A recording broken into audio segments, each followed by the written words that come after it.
नमस्कार, मैं हूं सूर्य प्रकाश भुवेटा और आप देख रहे हैं चंबा हलचल। चंबा हलचल में पहले तो आपका बहुत बहुत स्वागत है। आज हम बात करेंगे हंसराज जी से। हंसराज जी एमएलए है चुराह विधानसभा क्षेत्र के। स्पेशल तौर पर ये आज हमारे चंबा हलचल के स्टूडियो में पहुंचे हैं और ये ऐसे युवा विधायक है जिनकी जितनी तारीफ की जाए बहुत कम है। ऐसे हम इसलिए नहीं बोलें कि वो आज हमारे स्टूडियो में पहुंचे हैं, इसलिए कह रहे हैं क्योंकि इनकी छवि ही ऐसी है, तभी तो वो एमएलए बने हैं। और एमएलए भी ऐसे कैंडिडेट को हराकर बने हैं जो 2 बार इलेक्शन जीते थे। अगर वो तीसरी बार बनते तो वहाँ के मंत्री भी हो सकते हैं, लेकिन उन्हें इन्होंने ऐसे पटकनी दी कि अब वहाँ पर इनका डंका बज रहा है और कहीं ना कहीं इनकी ऐसी छवि बन गई है कि युवा इनको पसंद कर रहा है।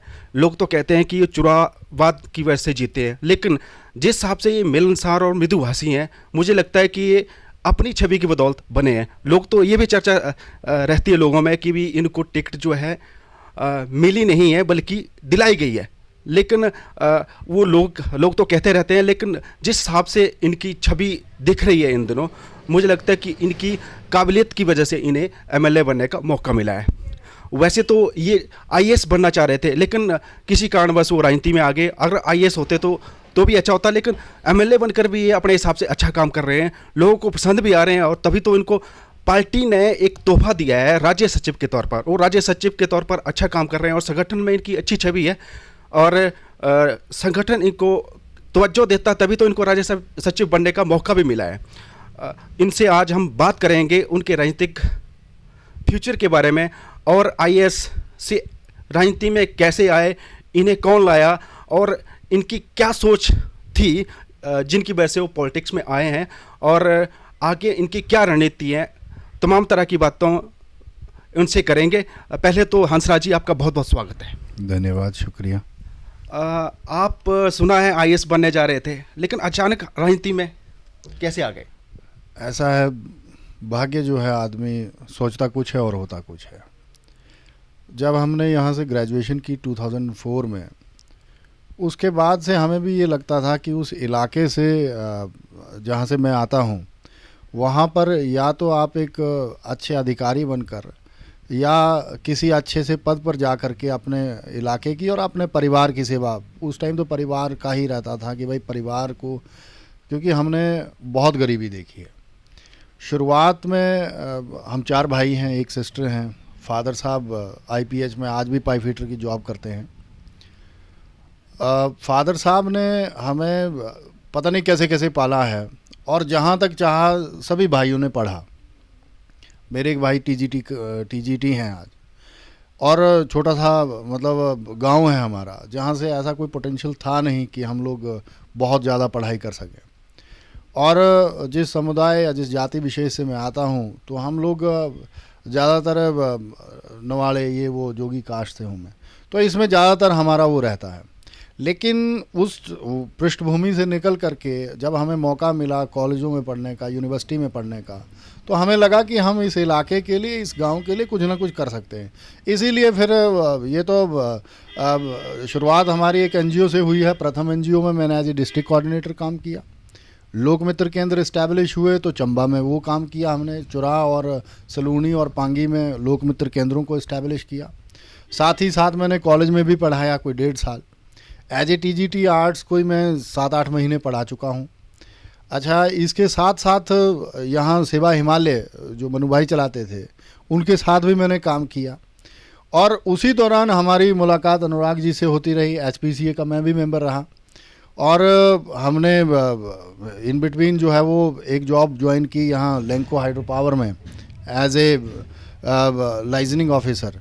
तो उस लैंको हाइड्रो में काम करते हुए उस दौरान हमारा पंचायती राज का चुनाव आ गया और आते आते ही वो हमारी जो जिला परिषद की सीट थी वो रिज़र्व हो गई। रिज़र्व हुई तो हमने एक आंदोलन खड़ा किया था, आप लोगों को शायद याद हो, 2008-9 में हाइड्रो पावर के अगेंस्ट। हाइड्रो पावर में लोगों के हकों को लूटा जा रहा था, उनकी जर जंगल ज़मीन जो है वो ले ली गई और पानी को डाइवर्ट कर दिया। घराट ऑनर बाहर हो गए थे, लगभग 120 परिवार जो घराटों से वो थे। उस आंदोलन में मैंने भारतीय किसान संघ के माध्यम से पार्टिसिपेट किया। उसमें एज ए वरिष्ठ सलाहकार मैंने काम किया उसमें। और आंदोलन की वजह से हम पे एफआईआरें हुई, केसेस हुए और लोगों के राइट्स तो मिले। उसमें डॉक्टर राजेंद्र सुशांत उस टाइम के सांसद, उन्होंने बहुत हेल्प की थी हमारी, और मोहनलाल जी ने भी हेल्प की थी उस टाइम। तो ये जितना सारा था, ये सब चीज़ें जो थी वो एक तरफ राजनीति की तरफ खींच गई, और वो हमारी पृष्ठभूमि बनी कि मैं जो हूँ वो राजनीति की तरफ जाऊँ। और जब वो मुझे कॉल आई कि वहाँ पर जिला परिषद वार्ड, जो बहुत बड़ा वार्ड था, 22 पंचायतें थी, रिज़र्व हो गया है एकदम, तो 12 दिन थे, 13 उसके लिए नॉमिनेशन के लिए, आप आ जाओ और आप नॉमिनेशन फाइल करो। मैंने छुट्टी ली और सीधे ही और नॉमिनेशन फाइल किया। कॉलेज में पढ़ाया था, एज ए रिसोर्स पर्सन प्रथम में काम किया था, आधार कार्यक्रम सरकारी स्कूलों में चला था, लोकमित्र केंद्र इस्टेब्लिश हुए थे। ये सारा जितना करिकुलम हुआ था उस दौरान, वो एक पृष्ठभूमि बनी राजनीति की, और लोगों ने हाथों हाथ लिया कि पढ़ा लिखा आदमी है, बीए, बीएड, एमए, एमफिल, वो मैंने अपने पोस्टर पे लिखा था। और जो मेरा वहाँ का लड़ने का मेन वो था, वो ये था कि जो एसपीओज बेचारे 18 से उस टाइम 14-15 साल लगा चुके थे, इतने सालों से काम कर रहे थे, उनके लिए जस्टिस नहीं मिल रहा था। तीसरा आईटीआई हमारी चली गई थी, वो एक मुख्य मुद्दा था। बस अड्डा निर्माण नहीं हो रहा था, कॉलेज की बिल्डिंग का काम नहीं हो रहा था। तो ये बड़े सारे विषय थे जो जिनको लेकर के मैं राजनीति की तरफ मेरा ध्यान हुआ, और लोगों ने मुझे जिताया। 9 कैंडिडेट थे, लेकिन फिर भी जीते हम, इंडिपेंडेंट जीते उस टाइम। और सीधे ही हमने फिर दावेदारी जो है वो विधायकी के लिए ठोक दी। वो था हमारा जो शुरुआत थी, वो इस तरह से। वैसे आपके फादर फिटर हैं, और सुना है कि आप जब एमएलए बने थे एकदम उनका ट्रांसफ़र कर दिया गया था, ये सच है? एक्चुअली हुआ ऐसे था कि उन्होंने ये शो नहीं होने दिया कि सिर्फ निर्मल सिंह जी का ही ट्रांसफ़र हुआ। निर्मल जी मेरे फादर हैं। उसमें बहुत सारे लोगों का, जैसे बेलदारों का पीडब्ल्यूडी में हुआ, और इसमें आईपीएच में भी बहुत सारे लोगों का हुआ। लेकिन जब ये बात ऊपर सीएम साहब को या उनके सेक्रेटरी को पता चली कि ये जो 35 या 32 लोग की लिस्ट बनी है पाइप फिटरों की, जिसमें वो निर्मल सिंह जी भी हैं जो विधायक के फादर हैं, तो उन्होंने खुद विड्रॉ कर लिया था और ट्रांसफ़र की थी। क्योंकि हमारे जो पूर्व के विधायक हैं, उनको तो यही लगता है कि जितना आप प्रताड़ित करोगे, जितना रोकोगे लोगों को और जितना तंग करोगे, उससे आपकी राजनीति चमकेगी। तो इस तरह की कोशिश हुई थी, लेकिन लकीली वो पता नहीं सीएम साहब को लगा था कि भाई ऐसा नहीं करना चाहिए, इस वजह से वो चीज़ें रुकी थी और हुआ था। वैसे आप सबसे युवा विधायक हैं, कैसा फील करते हैं? ऐसा, ये चंबा जैसे ज़िले से और चुराहा अपने आप में बहुत बैकवर्ड क्षेत्र है। अगर बैकवर्डनेस की बात की जाए तो चुराहा विधानसभा क्षेत्र शिक्षा की दृष्टि से 2011 के अगर आंकड़े लिए जाएं तो उसमें ये कहा गया है कि 52.1% पीपल ऑफ द चुराहा इतने एजुकेटेड हैं, जिसमें हम लोग कोई 24% जो हैं वो पूरे प्रदेश से पीछे हैं, कोई 12% जो हैं वो जिला से पीछे हैं चुराहा विधानसभा क्षेत्र, और कोई 14% जो हैं वो राष्ट्र स्तर पर हम लोग शिक्षा के क्षेत्र में पीछे हैं। महिलाओं की दशा तो और भी बहुत भयावह है। तो ऐसे क्षेत्र से हम लोग आए हैं, और वहाँ से 29 साल की उम्र में उस विधानसभा क्षेत्र को रिप्रेजेंट करना ड्यू टू एजुकेशन, कि शिक्षा की वजह से, क्योंकि राजनीति में व्यक्ति आता है या तो राजनीतिक पृष्ठभूमि हो या किसी बड़े लीडर का हाथ हो या कोई ऐसा वैसा हो, ये वो हो, उस तरह का कुछ नहीं था। हमने अगर दावेदारी की थी तो शिक्षा के आधार पर की थी, और जो हमारा राइट बनता था, इतने सालों में जितने भी विधायक हुए हैं वो सारे शहरों से हुए हैं, तो गांव तक राजनीति को ले जाना ये एक हमारा उद्देश्य था।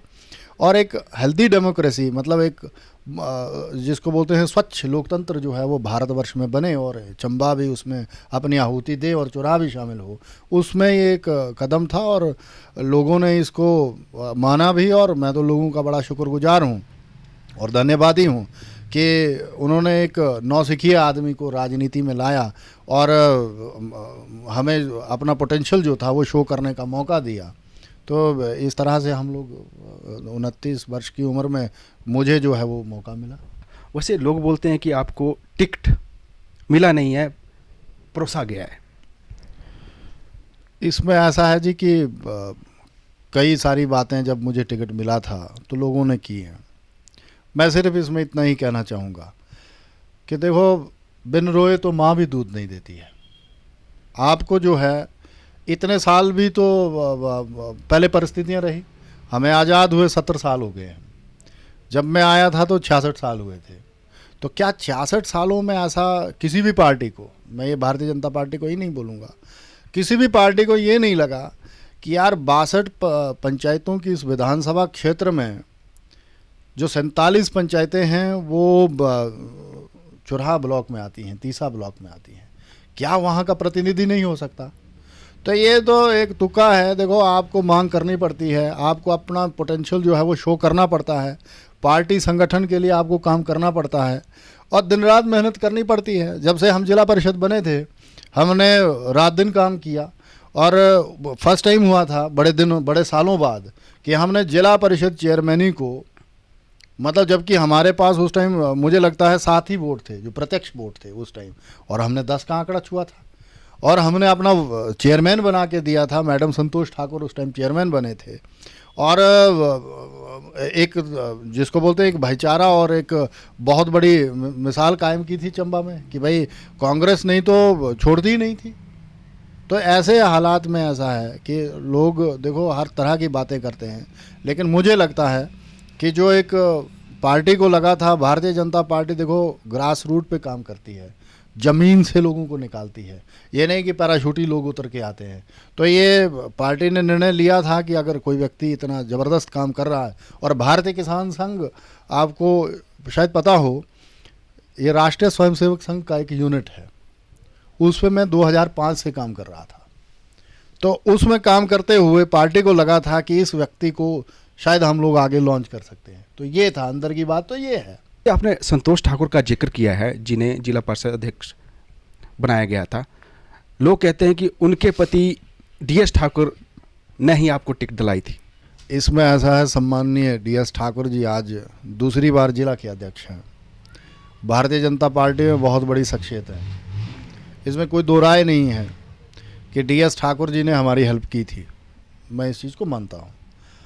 उस टाइम परिस्थितियाँ ऐसी थी कि भारतीय जनता पार्टी मंडल चुराहा या जो राजनगर, मतलब जब राजनगर कंस्टिट्यूंसी का नाम होता था तो राजनगर गिनते थे लास्ट टेपा तक हम लोग, और आज चुराहा है तो क्याणी ये हमारा गतियाणु निहोई तक चुराहा ही है।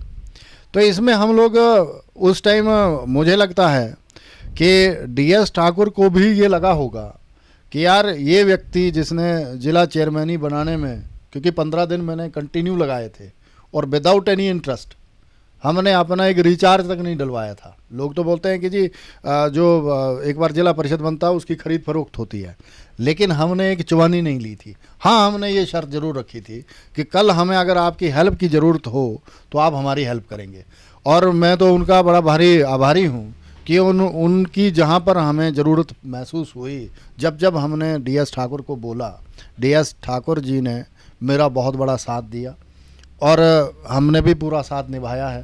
तो मैं सिर्फ इतना ज़रूर कहूँगा कि लोग तो देखो हर चीज़ को रिलेट करते हैं किसी व्यक्ति से, पर इतना ज़रूर है, बीइंग ए समाजशास्त्री बोल रहा हूँ मैं, कि समाज में जब आप एक्शन करते हैं फिर उसकी इंटरेक्शन होती है, then that makes a relationship. तो ये हमारा हेल्दी रिलेशन है। हेल्प तो हुई है, बड़े सारे लोगों ने की है। ये जो चुराहा मुक्ति मोर्चा बना था उसका तो कोई जिक्र ही नहीं करता। अगर उसने उस टाइम शायद दावेदारी नहीं की होती, जब मोहनलाल जी हारे थे 2007 के चुनाव में, तो चुराहा मुक्ति मोर्चा ने 2400 वोट लिए थे। अंदर की बात ये है, तो दावेदारी तो उस वजह से भी हुई थी, और चुराहा मुक्ति मोर्चा मेरे को प्रत्यक्ष जो है वो समर्थन दे रहा था, क्योंकि वो चाहते थे कि राजनीति जो है वो चंबा से निकल के आए, गांव में आए, और DS ठाकुर जी गांव में रहते हैं। तो उनकी जो ब्लेसिंग्स थी और उनकी जो विशेष थी उन पे हम खरे उतरे और चले, और आज सम्मान्य DS ठाकुर जी जिला का बड़ा ज़बरदस्त काम कर रहे हैं, मुझे लगता है संगठन। मोहनलाल जी का टिकट कटा, बहुत बड़ी बात है, और उनका टिकट काट के आपको टिकट मिला। ऐसा है, मोहनलाल जी पिछले 38-40 सालों से राजनगर चुराहा विधानसभा क्षेत्र का प्रतिनिधित्व कर रहे थे। हमारे लिए वो सदैव श्रद्धेय रहे हैं, क्योंकि हमारा परिवार भारतीय जनता पार्टी के साथ उस टाइम जुड़ा था जब लोग डरते थे, मतलब जनसंघ से और उससे। और जब जब वो आते थे तो मेरे ताऊ उमेदा जी उनके घर में ठहरते थे, मोहनलाल जी। तो हमारा तो पारिवारिक रिलेशन है और हमारी रिश्तेदारियाँ भी है उनके साथ। इसमें अब टिकट कटा, क्यों कटा, वो अब पता नहीं क्या वजह रही होगी और पार्टी को क्या लगा, क्योंकि वो एक वरिष्ठ नेता है और यहाँ मंत्री भी रहे हैं। और हमारे लिए सौभाग्य की बात रही, जब मुझे टिकट मिला तो उन्होंने कोई इस तरह का विरोध नहीं किया और आशीर्वाद दिया था मुझे। इस वजह से हम लोग आए थे। और आज की डेट में भी आगामी जो हमारे कार्यक्रम है, मैं ये भी बता दूं, उसमें मोहनलाल जी पार्टिसिपेट करेंगे। उनका स्वास्थ्य थोड़ा ठीक नहीं है, नहीं तो मैं उनसे मिलता हूँ, उनसे हर चीज़ डिस्कस करते हैं हम लोग। और भाई आगे क्या हो चुराह में या इस राजनगर विधानसभा क्षेत्र में, उसके बारे में हम लोग प्लान करते हैं। और इस चुनावों में वो सक्रिय रूप से हमारे लिए या पार्टी के लिए पूरा काम करेंगे। और मुझे लगता है कि जैसे ही स्वस्थ होते हैं वो तो उतरेंगे वो हमारे लिए। हंसराज जी कहते हैं कि मोहनलाल जी ने चुनाव के वक्त उनकी टिकट भले ही कटी हो, लेकिन उन्होंने ऐसा कोई काम नहीं की जिसकी वजह से पार्टी को नुकसान होता। इन्होंने अगर वो ऐसा करते तो शायद हंसराज जी को नुकसान हो सकता था। ये सच्चाई है। देखो, कोई भी व्यक्ति 35-40 सालों से किसी विधानसभा क्षेत्र में काम कर रहा है, उनके अपने रसूख बन जाते हैं। जैसे हमें 4 साल हो गए हैं काम करते हुए, तो कुछ लोग हमारे साथ भी पारिवारिक रूप से जुड़ गए हैं, कईयों के रिलेशन बन जाते हैं, तो इमोशनल सेंटिमेंटल एक रिलेशन बन जाता है। तो उसमें अगर वो कोई इस तरह की गड़बड़ी या इस तरह की कोई डायरेक्शन देते तो इतना कोई मार्जिन नहीं था हमारा 2211, तो उसमें वो प्रभावित कर सकते थे। और मुझे तो ये था कि अगर उनका सानिध्य या उनका आशीर्वाद नहीं मिलता तो शायद हम लोग बाहर भी हो सकते थे, मतलब टिकट मिलने के बावजूद भी हम लोग हार सकते थे। वैसे आपको बता दूं कि सुरेंद्र भारद्वाज जी का हमने सवाल जवाब करा था, तो उन्होंने कहा था कि आपको तो राजनीति नहीं आती है। सही कहा, सुरेंद्र भारद्वाज जी ठीक बोलते हैं, हमें तो राजनीति आती नहीं है, न राजनीति आएगी हमें। देखो, जब एक पिछड़ा हुआ दलित व्यक्ति और पिछड़ी पृष्ठभूमि से आता है, तो ये जो सूट बूट के लोग होते हैं, मतलब ये सीधे बोल देते हैं कि भाई गांव से कोई भी व्यक्ति आए उसको कुछ नहीं आता है। लेकिन आज की डेट में श्रद्धेय नरेंद्र मोदी जी ने ये जो मिथ था उसको तोड़ दिया है। आप सतपाल सत्ती जी को देखते हैं, आप धूमल साहब को देखते हैं, तो सभी लोग एक छोटी सी पृष्ठभूमि से आए हैं भारतीय जनता पार्टी में। तो यहाँ चंबा में जैसे हमारे विक्रम जरियाल जी हैं, चाहे वी के चौहान जी हैं, तो ये सारे बेचारे एक निम्न पृष्ठभूमि से आए हुए हैं। तो ये चीज़ सुरेंद्र भारद्वाज की कहना कि हंसराज को राजनीति नहीं आती है, मैं ये स्वीकार करता हूँ, मुझे राजनीति नहीं आती है, ना मैं राजनीति करूँगा। हम लोग लोक सेवा के लिए आए हुए हैं, लोक सेवा हमारा परम धर्म है। और उन्होंने तो राजनीति की है। इस तरह की अगर ये राजनीति में अपने आप को मास्टर मानते हैं तो इस तरह की राजनीति हमें नहीं करनी और उसमें हम नौसिखिए ही रहेंगे। हाँ, ये ज़रूर है कि चुराह की भलाई, चुराह का हित कैसे हो या इस विधानसभा क्षेत्र में क्या क्या विकास हो, उसके लिए हम करेंगे। और अगर वो जो ये करते हैं, लोगों को प्रताड़ित करना, लोगों को बाहर करना, उस तरह को अगर राजनीति कहते हैं तो वो हमें नहीं आएगी, ये हमें आती भी नहीं है। उसे प्रकाश बुठानी है, आजकल बड़े सोशल मीडिया में एक्टिव हैं, कहते हैं कि भी जिस हिसाब से आपको एमएलए बनाया गया था, जिन उम्मीदों के साथ, उनकी उम्मीदों पर आप खरे नहीं उतर पाए हैं, जनता की उम्मीदों पर। देखिए, बुटानी जी एक पुलिस कांस्टेबल हैं मेरे ख्याल में, वो चुराह से आते हैं, खरे नहीं उतरे हैं। उन्होंने ही अपने यार्ड में एक छिंज होती है, यार्ड जो उनका होम स्टेशन है, वहाँ पर उन्होंने खुद कहा था मंच से, अगर आप उसकी रिकॉर्डिंग है हमारे पास, कि भाई ऐसा विधायक अगर 10-15-20 साल पहले आया होता तो चुराह का नक्शा ही कुछ और होता। अब आप इसी स्टेटमेंट से ही समझ जाएंगे कि भाई मैं किस तरह का विधायक हूँ या किस तरह का विकास हम लोग करवा रहे हैं। रही भुटानी जी पे बात, तो देखो वो ठीक है, राजनीति में आने की चाह रखते हैं, आए, मैं तो स्वागत करता हूँ।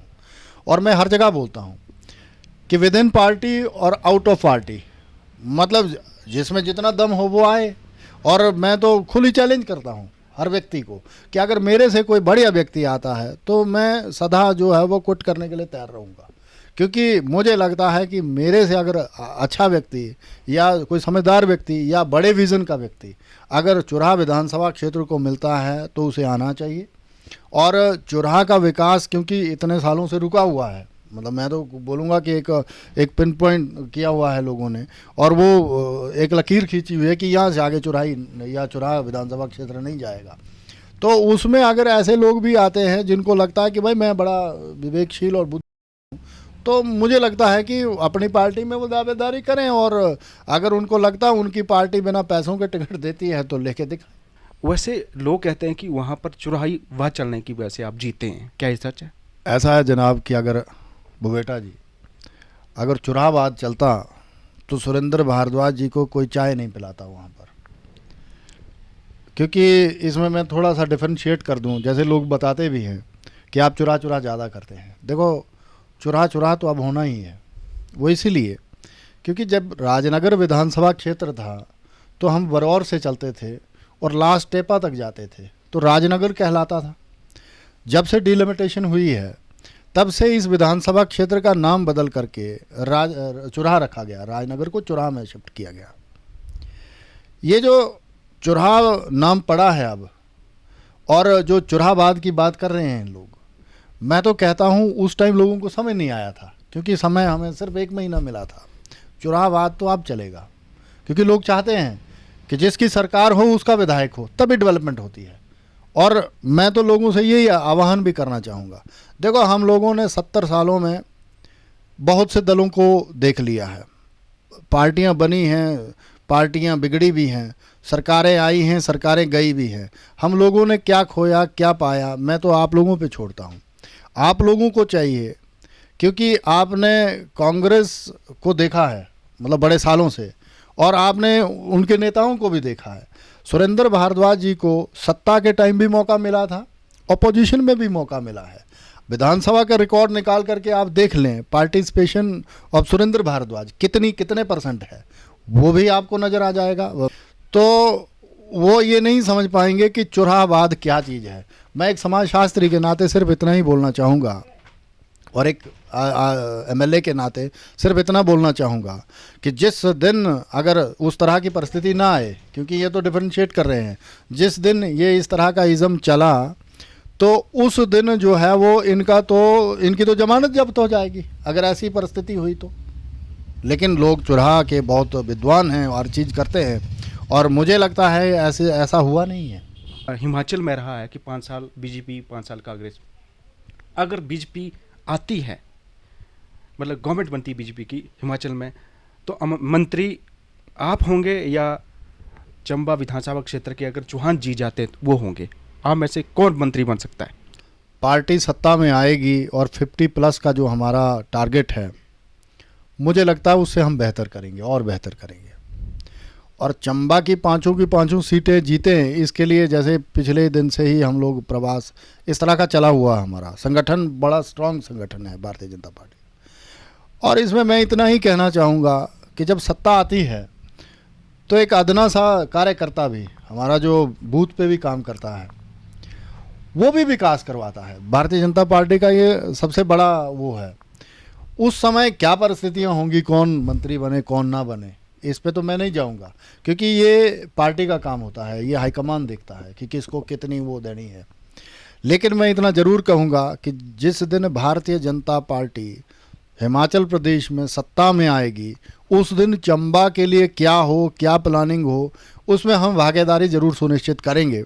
और कोशिश करेंगे कि चंबा ज़िला के साथ साथ जो पिछड़ा हुआ हमारा चुराह विधानसभा क्षेत्र है जहाँ से मैं विधायक हूँ, कोशिश करेंगे कि जो चीज़ें 70 सालों में नहीं हुई हैं वो हम चीज़ें करें, वो एक विधायक के नाते भी हम करवा सकेंगे। क्योंकि इतना ज़रूर है, क्योंकि संगठन में अगर पार्टी ने हमें दायित्व दिया है तो संगठन में दायित्व तभी मिलता है जब कोई व्यक्ति संगठन में कोई कार्य करता है।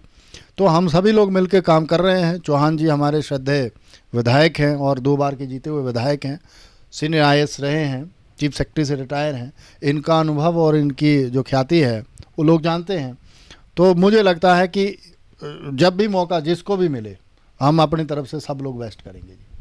वैसे आपके एरिया में एक नाम काफ़ी चर्चा में रहा आपके MLA बनने से पहले, जय सिंह, काफ़ी रैलियां करी, धरने प्रदर्शन करे और सरकार के कार्यक्रम को भी लेकर अच्छे कार्यक्रम करते रहे, लेकिन अचानक आपको टिकट मिला, आपको लगता है कि उसका आपको बेनिफिट मिला हो? जय सिंह जी सम्माननीय जिला महामंत्री हैं, उससे पहले पार्टी के विभिन्न पदों पर वो रहे हैं। चुराह में भी वो काम करते थे, क्योंकि मैं चुराह में इतना, क्योंकि अपनी नौकरियों की वजह से और अब एनजीओज़ की वजह से इधर उधर हम लोग ज़्यादा रहे बाहर। अब जय सिंह जी खुद बताते हैं और लोग भी बताते हैं, जय सिंह जी बहुत अच्छा काम करते थे। जय सिंह जी ने पार्टी के लिए बहुत ज़बरदस्त काम किया है, मैं इस चीज़ को मानता हूँ। लेकिन अब जय सिंह जी को क्यों वो उस तरह की वैल्यू नहीं मिली, अब वो जय सिंह जी ही जानते हैं। क्योंकि हमने तो जब जब उनको, मैं जब सक्रिय राजनीति में यहाँ पहुँचा हूँ जिला में, तो हमने तो उनको पूरी वेटेज दिलवाई हुई है। अब इस बार जो जिला का संगठन होना था, माननीय डीएस ठाकुर जी जब जिलाध्यक्ष बने, तो मैंने ही प्रस्ताव रखा था कि जय सिंह जी बहुत उत्कृष्ट कार्य कर रहे हैं, तो इनको जिला महामंत्री ले लिया जाए, ताकि संगठन जो है वो बहुत बढ़िया चले। अब जय सिंह जी पता नहीं दावेदारी करने में, या पता नहीं पार्टी को क्या लगा होगा कि अगर टिकट देना ही है तो वहाँ के व्यक्ति को दिया जाए, इस तरह की कोई परिस्थिति रही होगी। नहीं तो काबिल व्यक्ति हैं और काबिल वकील भी हैं, चुराह के बहुत लोगों को डिफेंड करते हैं वो यहाँ कोर्ट में भी। तो उसके लिए मैं तो धन्यवादी हूँ जय सिंह जी का, कि वो अपना सारा कुछ जो है वो चुराह के हित में लगाते हैं। और हम लोग बैठते हैं, कई बार चर्चाएं करते हैं, उनके अनुभव को भी मैं आगे कैसे अपनी राजनीति को ठीक कर सकूं, और कैसे, जैसे सुरेंद्र भारद्वाज कहते हैं कि आप भी राजनीति सीखो, वो चीज़ें वो उनसे गुर हम सीखते हैं अपने जय सिंह जी से। वैसे आपको चुराह विधानसभा क्षेत्र में अपने लिए क्या चुनौती दिखती है? देखो, चुनौती सिर्फ एक ही है कि जब हम सत्ता में आएंगे तो चुराह का विकास कैसे हो। एक जो सरकारी आईटीआई, एक बहुत बड़ा विषय हर बार मीडिया में भी आता है, विधानसभा में भी चला है, वो कैसे वहाँ पर नई आईटीआई खुले वहाँ पर। क्योंकि अब हम नहीं चाहते कि कोटी में जो शिफ्ट करवाई थी इन्होंने, सुरेंद्र भारद्वाज ने, अपने राजनीतिक स्वार्थ के कारण, अपने किसी व्यक्ति की आईटीआई चलाने के लिए और किसी अपने व्यक्ति का घर किराए पर देने के लिए 18 लाख रुपया किराया जो है उस व्यक्ति विशेष को दे दिया गया है, जिसके घर में आईटीआई चलती है। आज तक बिल्डिंग आईटीआई की चुराह में बनी है, तो 47 पंचायतें वहाँ फीड होती हैं। इतना बड़ा अन्याय जो है वो इस बार एमएलए प्रायोरिटी में भी रखा था मैंने। एसपीओज जो 18 सालों से काम कर रहे हैं और लगभग 375 परिवार हैं, वो वहाँ पर 18 सालों से न्याय की मांग कर रहे हैं। 2-2, 3-3, 4-4 हज़ार में वो काम कर रहे हैं। शिकरी धार का जो सीमेंट प्लांट है, जो पूरे चंबा के लिए वरदान साबित हो सकता है, वो हम कैसे शुरू करवाएं, चुनौती ये है। नेशनल हाईवे जो सम्माननीय नितिन गडकरी जी यहाँ पर आकर के दे गए हैं, और अभी हाल ही में जो 2 टनलों की सैद्धांतिक मंजूरी मिली है, जो चंबा के लिए भी वरदान है, चुवाड़ी से चंबा वो जो टनल निकलना है, और चुराह से पांगी की तरफ जो टनल जाना है, जिसकी मांग हमने नितिन गडकरी जी के सामने की थी, और श्रद्धेय धूमल जी ने ये प्रस्ताव जो है वो रखा था दिल्ली में जा कर के। तो इसमें 2-3-4 चीज़ें हैं। देखो, लोअर चुराह से अगर मैं शुरुआत करूं तो 15-16 सड़कें मैंने अपनी विधायक निधि में बनाई है। चाहे हमारा हमरोता था, चाहे साल था, चाहे चकलू का इलाका है, चाहे बरढार है, और आप अगर पुखरी पंचायत में जाएंगे तो मेरे ख्याल में 6 सड़कें बनी हैं। और आपका यहाँ अगर आप आज सरौल से जब चलते हैं तो आपको चुराह तक पहुँचते पहुँचते एक डिफरेंट नज़र आता है। स्टेट हाईवे हमें दशकों पहले मिला हुआ है, स्टेट हाईवे हमें दशकों पहले मिला था, और स्टेट हाईवे 37 करके ये चलता है। लेकिन स्टेट हाईवे ऐसा था जैसे लिंक रोड, जैसे सांप सीढ़ी लोग खेलते हैं, और एक पास देने के लिए लोगों को 10-10 मीटर या 20-20 मीटर या 100-100 मीटर जो है आगे पीछे गाड़ी करनी पड़ती थी। रोज़ नया एक्सीडेंट होता था। आज ब्लैक स्पॉट कोई नहीं रहा है, और स्टेट हाईवे जो है एक्चुअल में जो होता है वो बनने जा रहा है, रोड वाइडनिंग हो रही है। लिंक रोड जितने हम कर सकते थे, कुठेड़ को पहली बार हमने लिंक किया। कुठेड़ एक ऐसी पंचायत है जो दशकों से मांग करती रही। शक्ति देरा से हमें शुरुआत की कोशिश की, वो थोड़ा लोगों का सहयोग इतना नहीं मिला है हमें, नहीं तो हम लिंक कर देते टिकरी के साथ। अभी सेपरोट पंचायत जो है वो सोई तक हमने उसको रोड पहुंचा दिए पीएम जसवाई में। और जितने भी हमारे इलाके हैं, मसरूंड पंचायत में, चंडी पंचायत में, हमारे रुपणी पंचायत में, राजनगर पंचायत में, क्याणी पंचायत में, जहाँ जहाँ लोगों ने बोला हमने पूरा विकास करवाया है। अपनी विधायक निधि का सदुपयोग कैसे हो सकता है? विधायक निधि एक्चुअल में अगर ये कहा जाए, लोगों ने पहली बार देखी है और लोग बोलते हैं इस चीज़ को। इसीलिए सुरेंद्र भारद्वाज को या कांग्रेस को लगता है कि अब हमारा अंत है, मतलब ये अंत है, क्योंकि हमने विधायकी को एक प्रोटोकॉल के रूप में नहीं लिया है कि ये विधायक बन गया, बंदे ने बत्ती लगाई और हूटर लगाया और यहाँ से सर करके निकल गया। तो इस तरह का डरावना माहौल नहीं रखा हमने। मैं तो लोगों से यही गुजारिश करता हूँ कि यार आपने मेरे को 4-5 साल ऑपोजिशन में देखा है, आप मुझे मौका दो सत्ता के टाइम में 5 साल सिर्फ, मैं आपको करके दिखाऊंगा कि भाई एक्चुअल में राजनीति होती क्या है। जो सुरेंद्र भारद्वाज बोलते हैं राजनीति नहीं आती है, मैं बता के दिखाऊंगा उनको कि राजनीति होती क्या है। लोगों का भला राजनीति है, लोगों तक पहुंचना राजनीति है। तुम वोटों के लिए जो है वो आजकल चक्कर लगाते हो। हम लोग पिछले 4 सालों से, मेरी फेसबुक व्हाट्सएप आप देख लेंगे, हर दिन का एक एक डाटा है हमारा कि इस दिन मैं यहाँ था। हम 4 बजे जागते हैं, कभी भी आप सुबह आ जाएंगे तो 4 बजे जागते हैं हम, 1 बजे 1 घंटा ध्यान करते हैं।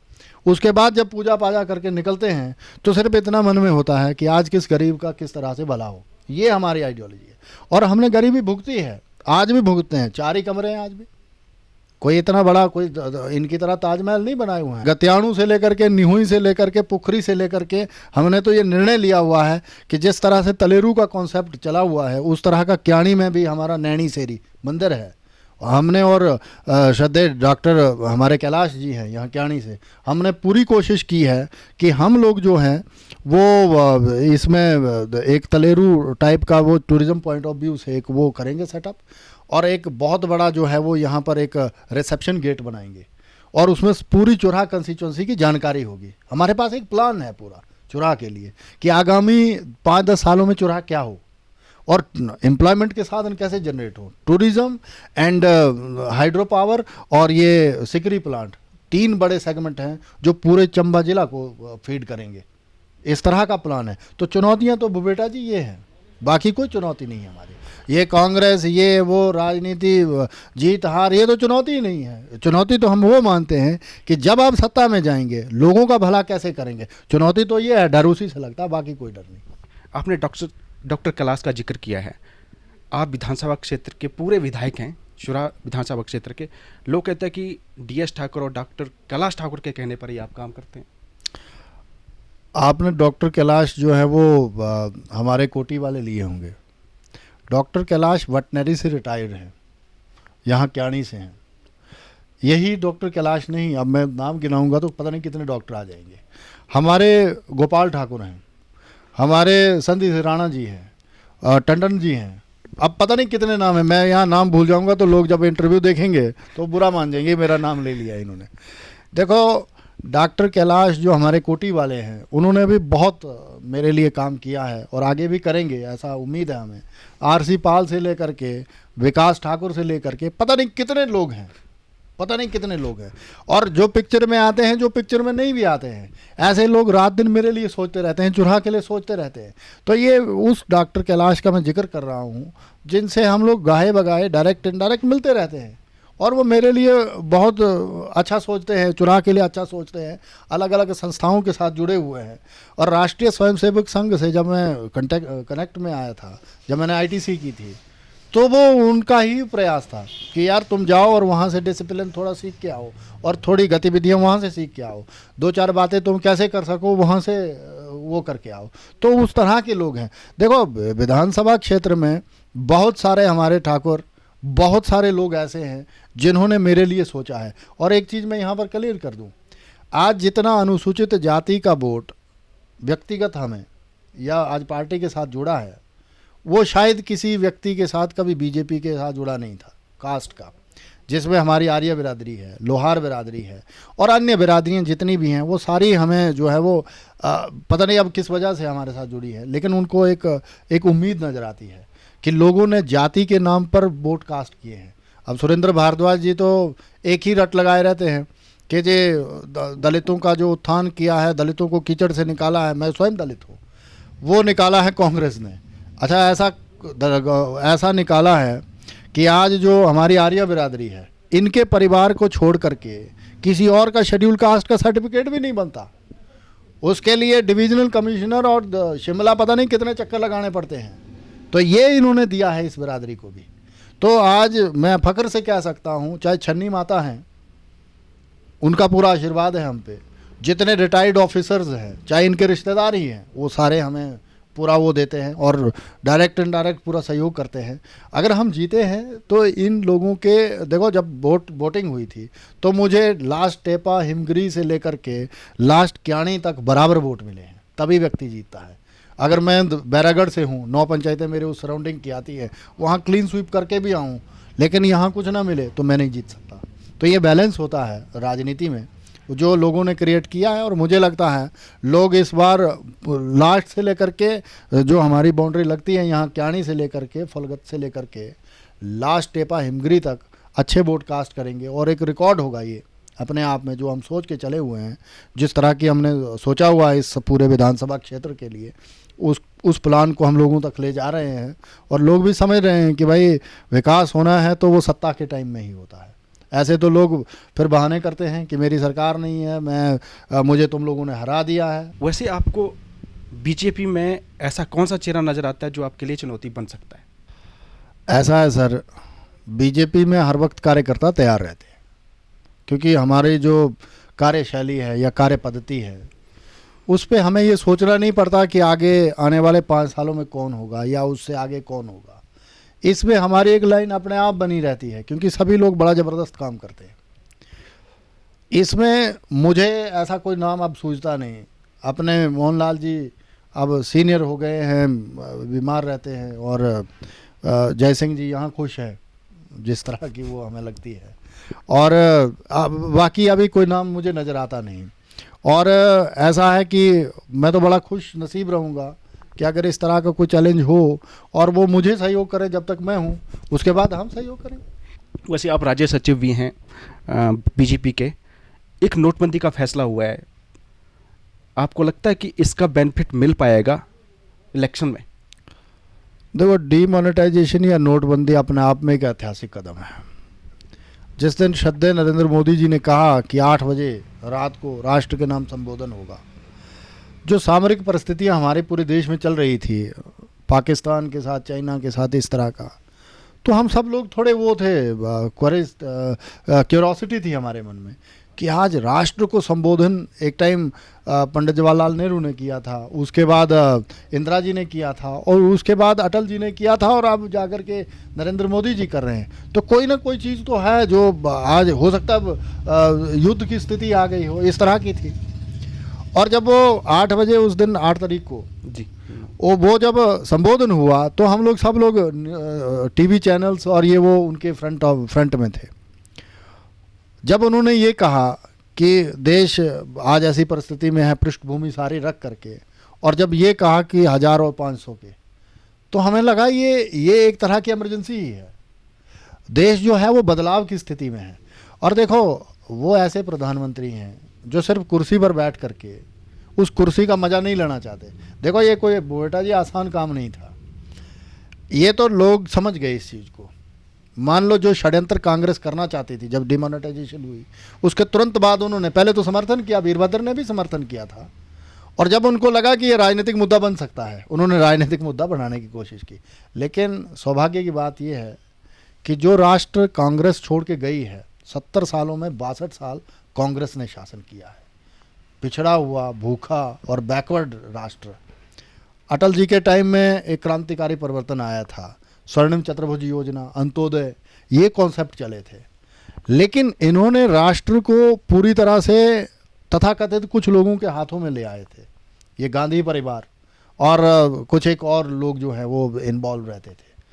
लेकिन एक चीज़ मैं यहाँ पर क्लियर कर देना चाहता हूँ, डीमोनेटाइजेशन एक ऐतिहासिक फैसला था जिसको आम जनता ने अगर हाथों हाथ नहीं लिया होता, मतलब अपने वेलफेयर के लिए नहीं लिया होता, तो हमें शायद ही 1 महीने में दिल्ली की सत्ता जो है वो छोड़नी पड़ती। ये लोकतंत्र है। लोगों को जब कोई चीज़ बुरी लगती है तो उसका पुरजोर विरोध करते हैं, और विरोध भी इस तरह से करते हैं कि आप सत्ता पे टिक ही नहीं सकते। तो आप इसको सिर्फ इस नज़र से ही देख सकते हैं कि लोगों ने इसको माना है, लोग घंटों लाइनों में रहे हैं कुछ दिनों तक, लेकिन फिर भी लोगों ने अपनी पूरी वो तवज्जो दी है कि यार अगर कल हमने अच्छा सुख देखना है। देखो, एक कैंसर का मरीज होता है, अगर उसकी कीमो और अदर ट्रीटमेंट ना हो, झटके लगते हैं, बहुत बुरा हिसाब होता है और वो दर्द असहनीय होता है, लेकिन वो दर्द जब सहता है ना जी, तो फिर अपनी बीमारी से उग के ऊपर आता है। आज देश की परिस्थिति भी ऐसी है। जीएसटी, डिमोनेटाइजेशन और इस तरह के क्रांतिकारी जो 62-63 तरह की योजनाएं आज हिंदुस्तान में लॉन्च हुई हैं, वो एक गांव के आम व्यक्ति को मद्देनज़र रख करके बनी है और इससे मुझे भी कोई फ़र्क नहीं पड़ा है। अब जैसे राहुल गांधी ने इसका मुद्दा बनाया था, तुम 4 करोड़ की 2 करोड़ की गाड़ी लेकर के एटीएम के बाहर खड़े होते हो। मैं तो एक अदना सा विधायक हूँ, आज तक एटीएम के बाहर खड़ा नहीं हुआ हूँ, क्योंकि 4 लोग तो मेरे साथ भी रहते हैं, मैंने क्यों खड़े होना। और तुम ड्रामा करते हो, 4,000 के लिए 4 करोड़ की गाड़ी लेकर के जाते हो। तो देखो, राजनीति जो है वो हेल्दी होनी चाहिए, कोई इस तरह का नहीं होना चाहिए कि लोग अनपढ़ हैं तुम उनका दुरुपयोग करो। तुमने तो कभी काला हांडी को ठीक किया नहीं, धारावी का स्लम एरिया का भी ठीक किया नहीं, तुमने दिल्ली की झुग्गियों का कुछ किया नहीं, तुमने राष्ट्र के जो हिमाचल जैसी स्टेटें हैं जो अति पहाड़ी क्षेत्र हैं उनमें तो कुछ अलग से किया नहीं। कश्मीर का मुद्दा तुम कभी सॉल्व कर पाए नहीं और तुम जो है वो आज डिमोनेटाइजेशन पे बात करते हो। तो ये जनाब ऐसा है कि लोग देखो इतने सालों सिर्फ राजनीति ही करते रहे, लोक सेवा किसी ने नहीं की है। तो एक नरेंद्र मोदी जी एक विराट पुरुष हैं और मुझे तो कई बार ऐसा अनुभव होता है, क्योंकि हम धार्मिक व्यक्ति हैं, एक अवतार की तरह काम कर रहे हैं। और सर, जो व्यक्ति 3-3, 4-4 घंटे ही सोता हो और हर वक्त राष्ट्र के लिए सोचता हो, आप कैपेसिटी लगाओ। आप तो नाम, हमें तो नाम लेना भी बड़ा भारी वो लगता है कि तुम आरोप कैसे लगा रहे हो। राजनीति होनी चाहिए, हेल्दी राजनीति हो, क्रिटिसिज्म हम करें, लेकिन इस तरह का ना करें कि लोग आज ये समझे कि भाई लोग बेवकूफ़ हैं, वो गलत अवधारणा है। लोग जो हैं वो स्ट्रांगली जो है वो श्रद्धेय नरेंद्र मोदी जी के साथ है, एनडीए गवर्नमेंट के साथ है और भारतीय जनता पार्टी में विश्वास जताया है। आप देख लेंगे, यूपी में चुनाव है, उत्तराखंड में चुनाव है और हमारे पंजाब में चुनाव है, गोवा में चुनाव है।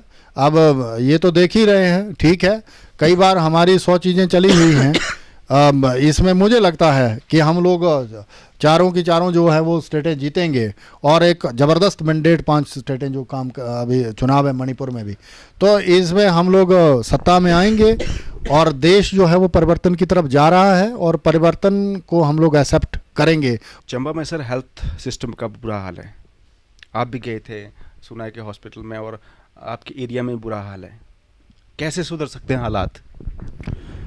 ऐसा माननीय मुख्यमंत्री जी पीछे आए थे और उसमें 100 बेडों का उद्घाटन भी करके गए थे, आपको शायद याद हो। और पीछे जब से मेडिकल डिग्री कॉलेज की बात हुई है, तब से चंबा के लोगों में ये हलचल सी है कि भाई शायद हमें भी अच्छी स्वास्थ्य सुविधाएं जो है मिलेंगी। पीछे कौल सिंह जी भी आए थे, आपको याद हो, उन्होंने आकर के यहाँ कहा था कि जो प्राइवेट क्लिनिक चला रहे हैं अपने सरकारी डॉक्टर, उन पर FIR लॉन्च करो। देखो, कल मैं CMO के साथ बैठा था, पीछे भी हम लोग बैठते रहे हैं, छोटा सा पोस्टमार्टम हो उसको भी रेफरल हॉस्पिटल बना दिया है कि भाई टांडा ले जाओ, कोई क्रिटिकल केस हो गया उसको टांडा ले जाओ, कोई मतलब ये गायनी का केस हो उसको भी टांडा ले जाओ। देखो आज की डेट में ऑर्थो गायनी ये तो नाम का हॉस्पिटल रह गया और रेफरल हॉस्पिटल हो गया है। इसमें मैं सिर्फ इतना ही, मैंने तो कई बार कौल सिंह जी से विधानसभा में भी आग्रह किया है, जैसे चुराहा में तीसरा जो हॉस्पिटल है 9 डॉक्टरों की वैकेंसीज हैं, उसमें 2 ही डॉक्टर रहते हैं। OPD दिन की चुराहा में 100, 150, 200 ये है, आप अंदाज़ा लगाओ कितनी फीडिंग। 47 पंचायतों के लगभग जो 84,000 लोग हैं वो फीड करते हैं उस हॉस्पिटल में, सिविल हॉस्पिटल में। आप नहीं मानेंगे, वहाँ पर पैरासीटामोल, एमॉक्सी और इस तरह की जो दवाइयाँ हैं सिर्फ वही मिलती है, एंटीबायोटिक कोई दे दी। कल जब मैं चंबा में बैठा था तो इन्होंने एक बड़ा भारी चौंकाने वाला एक वो रखा कि यहाँ पर कोई 4 प्रकार की दवाइयाँ अलग अलग ब्रांड की आती हैं, जेनरिक दवाइयों की हम लोग बात कर रहे हैं। तो उसमें माननीय कौल सिंह जी और सरकार का पूरा हाथ है कि किसी कंपनी विशेष को फ़ायदा पहुँचाने के लिए बोलने के लिए तो वो हाउस में बोल देते हैं कि हिमाचल में जेनरिक दवाइयाँ मिल रही हैं, लेकिन अलग अलग ब्रांड की और कॉस्टली दवाइयाँ, एक दवाई जो है वो 5 रुपये में भी मिल रही है, वही दवाई 15 रुपये में भी मिल रही है, वही दवाई 500 में भी मिल रही है, और वही दवाई 1500 में भी चली जाती है। अब आप अंदाज़ा लगाओ किस तरह की हमें सुविधाएं जो है वो चंबा में मिल रही हैं। तो हमारा वो बेटा जी यहाँ चंबा का दुर्भाग्य ही रहा है, लोगों ने अपने राजनीतिक स्वार्थ सिद्ध किए हैं। ऐसे समय में आप कैसे उम्मीद कर सकते हैं कि स्वास्थ्य सेवाएं बेहतर हों? आपको याद होगा अभी एक इंस्पेक्शन टीम आई थी सेंट्रल गवर्नमेंट की, जो मेडिकल डिग्री कॉलेज को लेकर के यहाँ पर आए थे। उन्होंने अपनी रिपोर्ट में सीधा सीधा मान लिया, इन्होंने हालांकि पब्लिश नहीं की है वो रिपोर्ट, हमें पूरे अच्छे सूत्रों से जानकारी प्राप्त हुई है कि 80% उन्होंने मना किया है कि अगर इस तरह के हालात रहे तो आपको मेडिकल डिग्री कॉलेज नहीं मिलेगा। इस तरह का वो किया है। अब आप अंदाज़ा लगा सकते हैं, लोगों को ठगने के लिए या लोगों का बेवकूफ़ बनाने के लिए कोई भी मंत्री, कोई भी, ये मुख्यमंत्री स्वयं आए थे पीछे और ऐसे खामखा आकर के बोल जाते हैं, एक बेड पे चाहे चंबा हो चाहे तीसा हो, 3 जो है वो मरीज जो है वो दाखिल हैं। तीमारदार जो साथ में होते हैं, कल एक और चीज़ आई है कि तीमारदार जो चौथी मंजिल में बैठा हुआ है, उसको भोजन करना है तो पानी लेने के लिए फर्स्ट मंजिल में आना पड़ता है। इस तरह का हॉस्पिटल ये चंबा का चला हुआ है। तो इसमें हम लोग जैसे ही सत्ता में आते हैं, पहला रिफॉर्म्स तो इसमें होगा, बदलाव तो ये होगा, क्योंकि फीड करता है ये चुराह को भी, बरमौर को भी, डलहौजी को भी। अब सारे लोग इतने वो नहीं हैं कि पठानकोट, टांडा या आईजीएमसी या पीजीआई या एम्स में चले जाएं। तो ये हमारा प्रयास रहेगा कि चंबा हॉस्पिटल एक सुदृढ़ और अच्छा हॉस्पिटल हो और चीज़ें ठीक हो। और इस बार का विधानसभा सत्र बड़ा हंगामेदार होने वाला इसको लेकर के, क्योंकि मेरा तो क्वेश्चन हर बार रहता है, चाहे वो बस अड्डा हो, यहाँ पर बस अड्डे में 6 करोड़ रुपये खर्च हो चुका है। और आपको शायद ये मालूम ना हो, जो ड्राइंग बनी थी या जिस तरह का डिज़ाइन था इस बस अड्डे का, जिसकी उम्मीदें चंबा के लोग दशकों से कर रहे थे कि हमें भी एक बड़ा अच्छा ज़बरदस्त बस स्टैंड मिलेगा। यहाँ बारिश ऊपर से बरस रही थी, बर्फ़ भी पड़ रही थी, लोग टाइलें बिछा रहे थे, और मैंने खुद फ़ोटोज़ ली हुई हैं और वो विधानसभा में डिस्प्ले होंगी। वैसे सुरेंद्र भारद्वाज जो आपके खिलाफ इलेक्शन लड़ चुके हैं और आप उसमें जीते थे, वो कहते हैं कि जो भी विकास हुए हैं वो उनकी कार्यकाल के दौरान हुए हैं और आप श्रेय ले रहे हैं। आप बताएं कि वीर धूमल जी के टाइम ऐसा कौन सा बड़ा विकास हुआ जो आप श्रेय लेते रहे? अब ऐसा है, ये उन्होंने ठीक कहा। आपको शायद याद हो, चुराह में एक ब्लॉक की बिल्डिंग बनी थी जिसमें साल भर काम चलता रहा, साल भर। मतलब ये था, दुर्भाग्य था कि हम लोग सत्ता से बाहर हुए, तब तक बिल्डिंग बन गई थी। अगर उद्घाटनों और शिलान्यासों के चक्कर में होते तो हम उस वक्त उसका उद्घाटन करवा सकते थे, जैसे ये अधूरे कामों का शिलान्यास और उद्घाटन ये वो कर देते हैं। इन्होंने साल के बाद मुख्यमंत्री किस चीज़ का उद्घाटन करें और किस चीज़ का शिलान्यास रखें, पुल बन रहे थे, शिलान्यास करवाया। रोडें चल पड़ी थी, पीएम जसवाई की जो 20-20 सालों से सड़कें रुकी हुई थी वो हमने चलाई है। मेरे पास ऑथेंटिक डॉक्यूमेंट्स है, इसमें 2017, 2016, 15 ये लिखा हुआ है, और वीरभद्र साहब का रिप्लाई है, ये हंसराज लिखा हुआ है इसमें, ये पूरा ऑथेंटिक प्रूफ है मेरे पास। और जिसको मैं ले करके आया हूँ, ये जो रोड वाइडनिंग हुई है विद आरडी है, कि कहाँ कहाँ मैंने क्या क्या मुद्दे उठाए थे, क्या क्या वो थे, ये पूरा, ये बैरागढ़ से लेकर के आपके क्याणी तक क्या हो, ये हर क्वेश्चन है। और देखो, मैं यहाँ पर ये नहीं जताना चाहता कि सब काम हम लोग कर रहे हैं, मैं सिर्फ इतना ही कह रहा हूँ कि तुमने तो कभी चुराह विधानसभा क्षेत्र का मुद्दा विधानसभा में रखा ही नहीं है। तुम्हारी पार्टिसिपेशन विधानसभा में कितनी थी, मुझे ये बताओ। अच्छा, तुमने किस किस मंच पे चुराह विधानसभा क्षेत्र का वो रखा, वो हमें दिखाओ। और मैं तो ये भी कहना चाहूँगा कि अगर आप में दम है तो किसी संयुक्त मंच पे आते हैं और फेस टू फेस बात करते हैं, उसमें एक सौहार्दपूर्ण बातचीत करेंगे हम लोग। आप अपना पक्ष रखो, हम अपना पक्ष रखते हैं। और इसमें मैं तो एक ही चीज़ कहना चाहूँगा कि अगर आपने बड़ा भारी वो किया है, देखो सरकारें और सत्ताएं तो पहले भी रही, ये विधायक 10 साल रहे, ये बताएं पहले ये रोड वाइड क्यों नहीं हो रही थी? जो चंबा से बंजराड़ू की तरफ आज जो रोड वाइड हो रही है, जो पीएम जसवाई की सड़कें रुकी हुई थी, जैसे ओला की सड़क, कैला की सड़क, सेकोठी की सड़क, नैरा की सड़क, चांजू की सड़क, हमारे बंजल बुइन की सड़क, ये जितनी भी सड़कें हैं। और आपको मैं ये ध्यान में दिला दूं कि कोई 4 बसें तो मैं खुद चढ़ के गया हूँ, 4 बसों पे मैं खुद चढ़ के गया हूँ। चांजू में बस मैंने स्वयं पहुँचाई, मंगली में बस मैंने स्वयं पहुंचाई। ये बिहाली बस इन्होंने बंद की हुई थी बंजराड़ू से, जो आगे निकलती थी, वो हमने शुरू करवाई। और आपको बता दें कि तुरंत जो है वो बंजराड़ू से बाया टांडा शिमला के लिए HRTC की बस लगने जा रही है, रूट हम ले आए।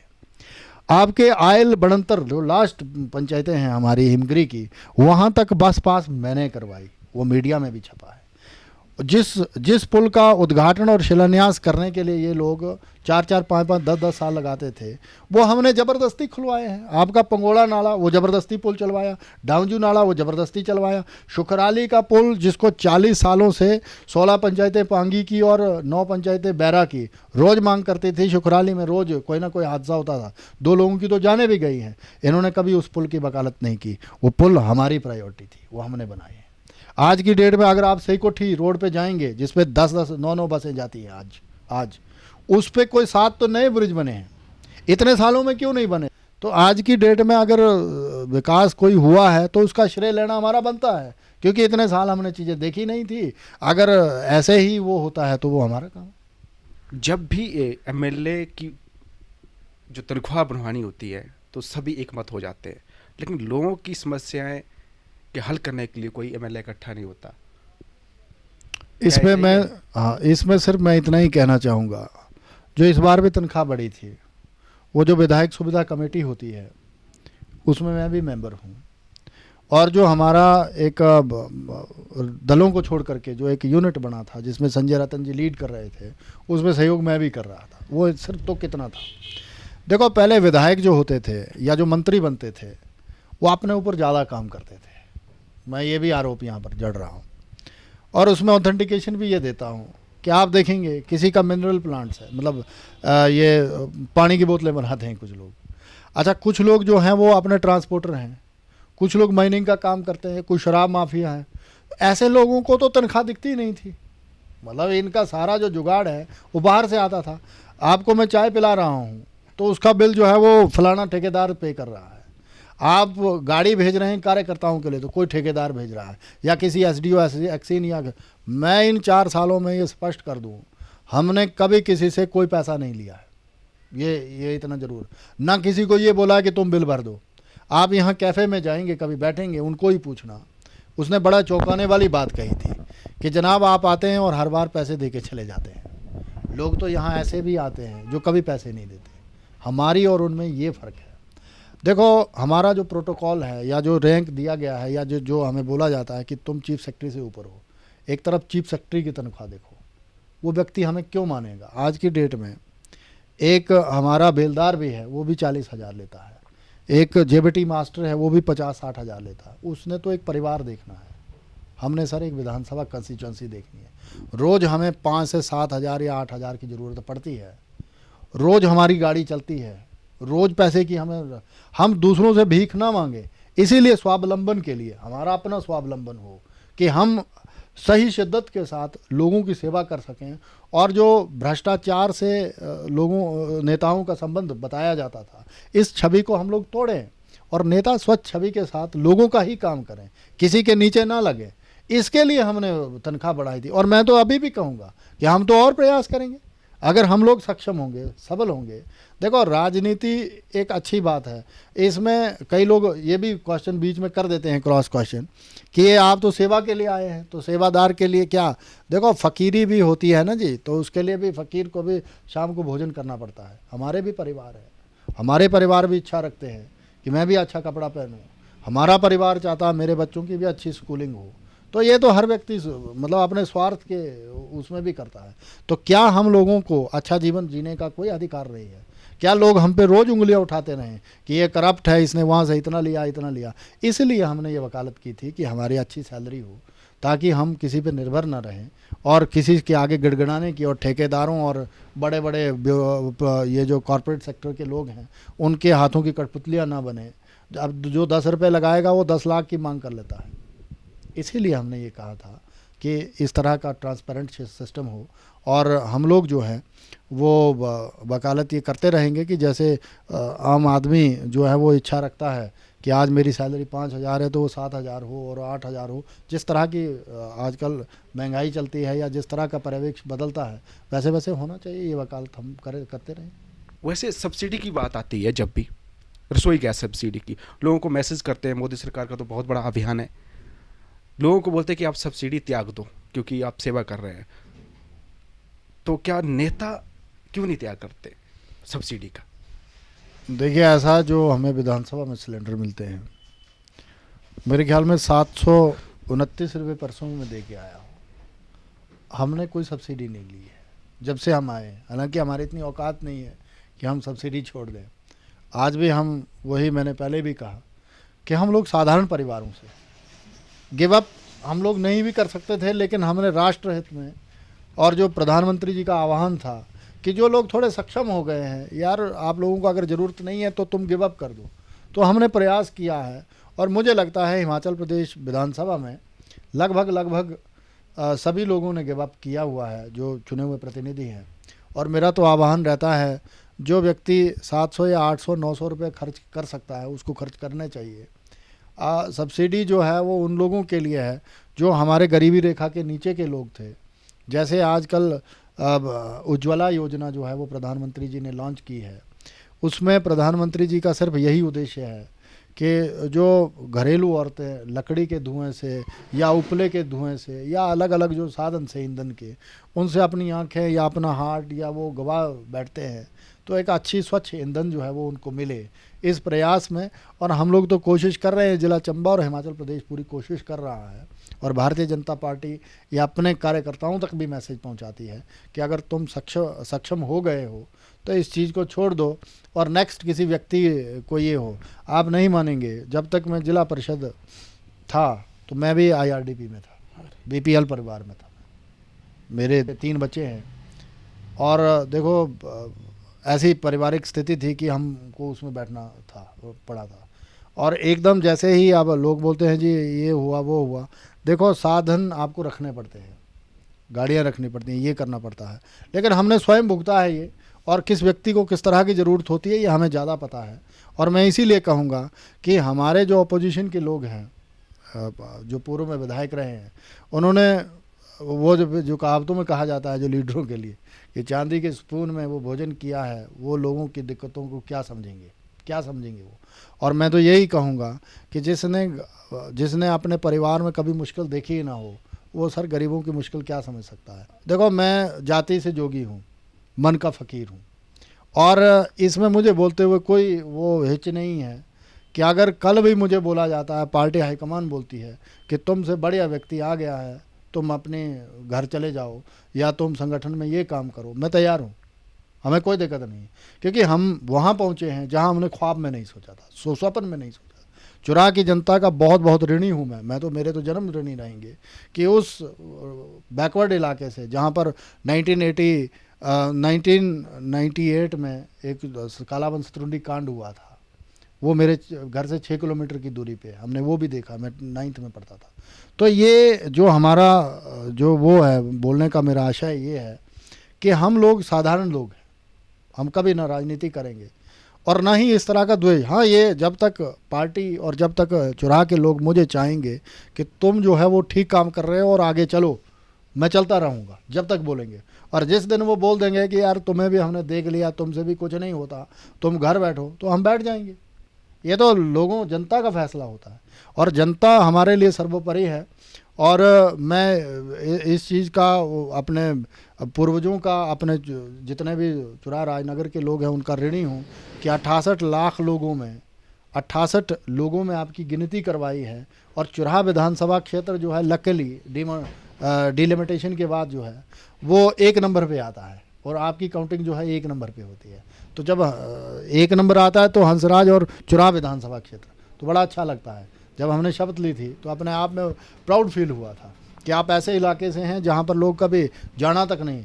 ये तो लोगों ने अब घूमना शुरू किया है 2-3 सालों में। हमने तो अब देखो, राजनीति करना बेटा जी, हम वहाँ राजनीति छोड़ेंगे जहाँ पर व्यक्ति बोलेगा कि अब मेरे से राजनीति नहीं होती, इस लेवल तक ले जाएंगे।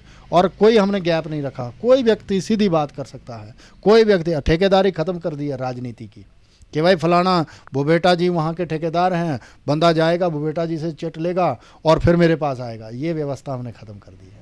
सीधा बात करे, सीधा वोट देता है, सीधे बात करे, और जिस भी लैंग्वेज में बात करनी है, चंबियाड़ी हम बोलते हैं, गद्दी हम बोलते हैं, चुराई हम बोलते हैं, अंग्रेजी हिंदी भगवान ने थोड़ा वो दिमाग दिया है, तो जो जिसको जो लगता है वो बोले, और जहाँ बैठाएंगे जिस तरह का भोजन देंगे हम तैयार हैं। धर्मशाला को दूसरी राजधानी बनाया है गवर्नमेंट ने, तो इसका बेनिफिट मिल पाएगा जनता को? देखो, अगर ये कागजों तक सीमित है फिर तो कोई बेनिफिट नहीं। जैसे वीरभद्र जी अमूमन विधानसभा में शाम को कुछ और वक्तव्य देते हैं और सुबह मीडिया पे ही सारी चीज़ें थोप देते हैं कि जी मैंने तो ये बोला ही नहीं था। चलो, अभी तक स्टैंड लिया है। पीछे मीडिया में उन्होंने कहा कि शिमला ग्रामीण से विक्रमादित्य को लड़ाऊंगा, और अगले दिन ही मुकर गए। देखो, धर्मशाला राजधानी हो ये हर चंबा कांगड़ा वासी चाहता है। मुझे जो लगता है, जो व्यक्तिगत मेरी राय है, पार्टी की राय नहीं बोल रहा हूँ मैं, ये मेरी जो व्यक्तिगत राय है। लेकिन आप झूठ के लिए जो है वो कुछ भी देते हो। जहाँ पे आप एक बढ़िया जो है वो पटवार खाना नहीं खड़ा कर सकते, वहाँ पर जाकर के एसडीएम कार्यालय दे देते हो। आज हिमाचल का अगर नाम हुआ है तो धर्मशाला की वजह से हुआ है। स्मार्ट सिटी मिली है तो भारतीय जनता पार्टी की देन है। अगर आज स्टेडियम की वजह से अगर हिमाचल का नाम हुआ तो हिमाचल की देन है। आप राज्य सचिव है बीजेपी के, अगर इलेक्शन होते हैं तो आप कितनी सीटें जीत पाएंगे चंबा में? चंबा में पार्टी बहुत बढ़िया कर रही है। जितने भी लोग, चाहे वो दावेदार हैं, चाहे वो मौजूदा कैंडिडेट हैं, वो सब लोग अपने अपने तरीके से संगठन के लिए जितना बेस्ट दे सकते हैं वो दे रहे हैं।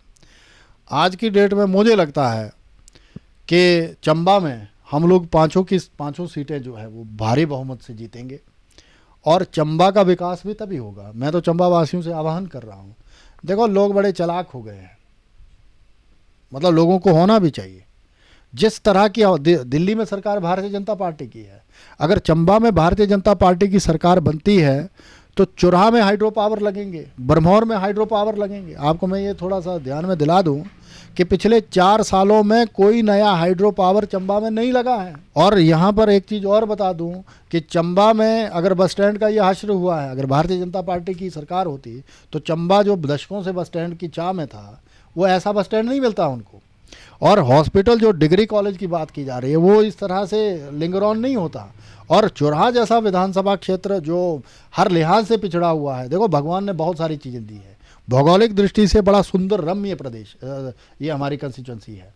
लेकिन चुराह विधानसभा क्षेत्र को टूरिज्म पॉइंट ऑफ व्यू से और चंबा को टूरिज्म पॉइंट ऑफ व्यू से कैसे वो किया जा सके। अब खजियार वही खजियार है जो वो दिया इन्होंने, तो मडी तालाब और ऐसे कीचड़ जैसे लगता है आप किसी स्लम में गए हों।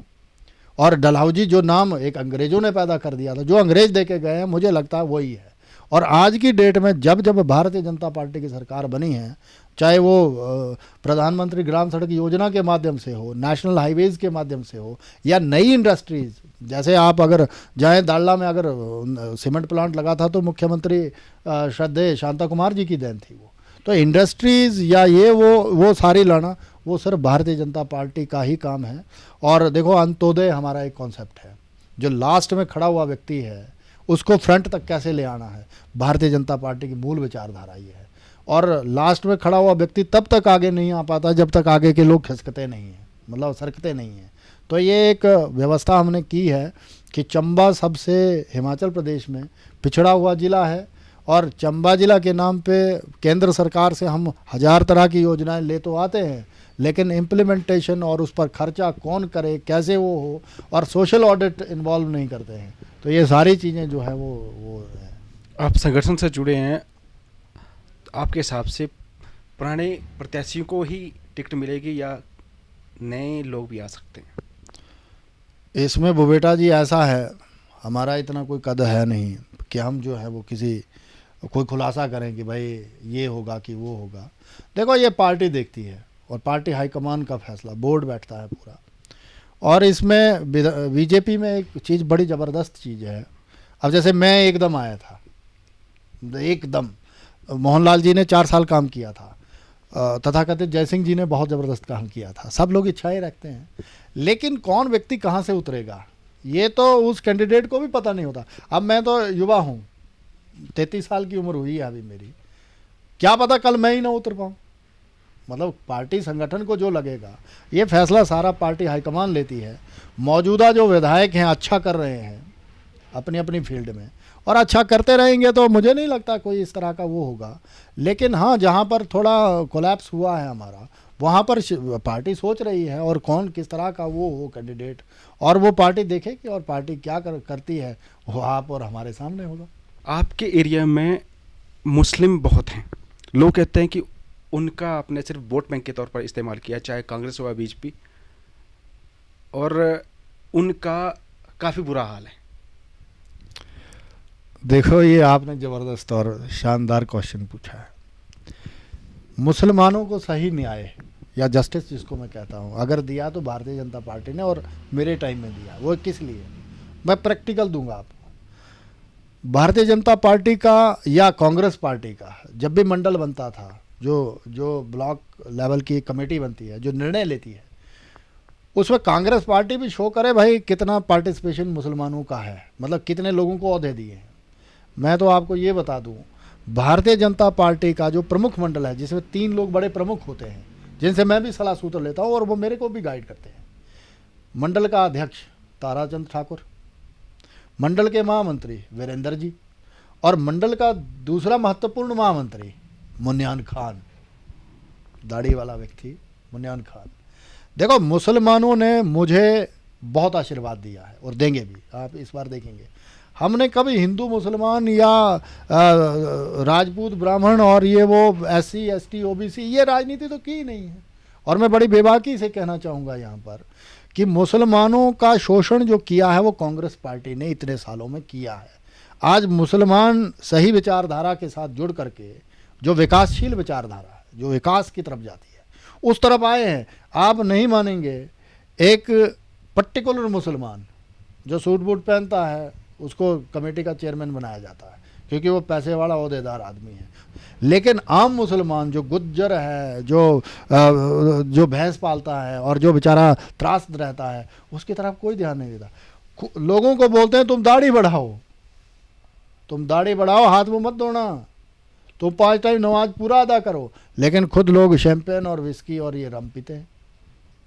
जनाब, बात ऐसी है कि लोगों ने इस वर्ग को, कांग्रेस ने तो इस वर्ग को अनपढ़ रखा कि तुम भेड़ बकरियां और ये भैंसे वो पालो, और तुम कभी भी मेन स्ट्रीम में आओ, भारतीय जनता पार्टी आपको काट देगी, ऐसा लोगों ने बोला। पिछला जो हमारा लोकसभा का चुनाव था, इसमें इन्होंने प्रचारित किया कि अगर नरेंद्र मोदी जी आएंगे तो आधे मुसलमानों को तो काट दिया जाएगा और आधों को पाकिस्तान भेज दिया जाएगा। कितने मुसलमान कटे, कितनों को पाकिस्तान भेजा गया। यहाँ चंबा में कैसी घटना हुई थी, आपको शायद याद हो, गौ हत्या का मामला सामने आया था, उसमें बीच बचाव हम लोगों ने किया था। अगर किसी तथाकथित व्यक्ति ने इस तरह का कुकृत्य किया है तो वो बहुत खतरनाक चीज़ है। लेकिन एक व्यक्ति के कारण या एक व्यक्ति विशेष के कारण सब पूरे समुदाय को या जाति को भुगतना पड़े, वो गलत है। इसीलिए मैं आपको ये आश्वस्त करना चाहता हूँ, मुसलमान मेरे से बहुत खुश है। मुसलमानों को अगर उनका हक मिला है तो हंसराज ने दिलवाया है, और मुसलमानों का आगे भी हक अगर उनको मिलेगा तो वो हंसराज ही दिलवाएगा। और ये मैं आपको बता दूं कि चुराह में दलित जो SC कम्युनिटी के वोटर्स हैं और मुसलमान जो हैं वो इस बार हंसराज के साथ हैं जैसे पीछे थे। और इस बार मुझे लगता है कि वो सारी जितनी बंदिशें हैं वो सारी तोड़ ताड़ करके खुले शरेआम, और हम लोग करेंगे एक, आप देखेंगे मीडिया के माध्यम से और विभिन्न अखबारों के माध्यम से हम आपको दिखाएंगे। हिमाचल प्रदेश में अगर ज़्यादा मुसलमान कहीं पे और चंबा जिला में है, और चंबा जिला में अगर ज़्यादा मुसलमान कहीं पे है तो चुराह विधानसभा क्षेत्र में। तो ये मैं यहाँ पर ताल ठोक के बोल सकता हूँ कि मुसलमानों के हक के लिए वो पैरवी हम करेंगे अपने संगठन के माध्यम से कि भाई वक्फ बोर्ड नेक्स्ट जो हमारी गवर्नमेंट में मिले वो चुराह को मिले। और दूसरा ऐसा है कि मुसलमानों में जो मदरसे और मकतब हैं, मदरसे और मकतब, देखो हम लोग तो हर आइडियोलॉजी में पूरा विश्वास रखते हैं। मैं खुद दफन होने वाला व्यक्ति हूँ, मैं भी मिट्टी में जाता हूँ। मैं उस मिट्टी की कसम खा के कहता हूँ कि अगर हम लोगों ने मुसलमानों के साथ इतना सा भी अन्याय किया हो तो वो भगवान भी जानता है और खुदा भी जानता है। और मैं एक बात यहाँ पर कह दूँ कि इंशाल्लाह एक मौका ऐसा आएगा कि जब चुराह का मुसलमान बोलेगा कि हम, और पूरे चंबा का, कि हम सिर्फ भारतीय जनता पार्टी के साथ ही हैं, क्योंकि सही मौका सिर्फ भारतीय जनता पार्टी ही देती है। और ये आप देखेंगे आगे। तो आज हमने बात करी हंसराज जी से, इन्होंने बड़े ही बेबाकी से हर सवाल का जवाब दिया। इसके लिए हम उनके बहुत बहुत आभारी हैं और अगली बार हम नई शख्सियत लेके आएंगे। तब तक के लिए बहुत बहुत धन्यवाद।